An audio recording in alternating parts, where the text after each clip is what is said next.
Ayatollah খামেনির হত্যাকারীকে এখন আপনাদেরকে দেখাবো। এই লোকটা ইরান বসে ইসরায়েলিদের কিন্তু খবর দিয়েছিলেন আয়াতুল্লাহ খামেনি কোথায় যায়, কোথায় আছে, যাবতীয় সকল কিছু। এই মির্জাফরকে দেখে রাখুন, এই মির্জাফরকে চিনে রাখুন, যিনি ইসলামের শত্রু। দেখতে পাচ্ছেন ওকে কিন্তু একটা গাড়িতে করে নিয়ে আসা হয়েছে। মূলত হইতেছে ও গোয়েন্দার মতো কাজ করে ইসরায়েলিদের সকল তথ্য কিন্তু দিয়ে দিয়েছে আয়াতুল্লাহ খামেনি কখন কোথায় যায়, তিনি কোন বাসভবনে রয়েছেন, তিনি আজকে কোথায় মিটিং করতে যাবেন।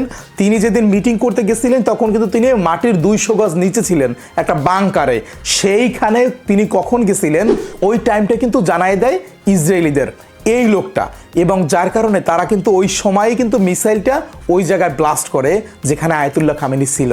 জি, দেখতে পাচ্ছেন এই হচ্ছে সেই মির্জাফর যাকে গাড়িতে করে নিয়ে আসা হচ্ছে, এবং তাকে গাড়িতে করে নিয়ে আসার সময় এরপর কিন্তু তাকে একটা জায়গায় বসানো হয় আর তার মুখের কালো কাপড় কিন্তু খুলে দেওয়া হয়। দেখুন, এই মির্জাফরকে চিনে রাখুন, আর ভিডিওটা বেশি পরিমাণে শেয়ার করে দিন, লাইক করে সাবস্ক্রাইব করে দিন।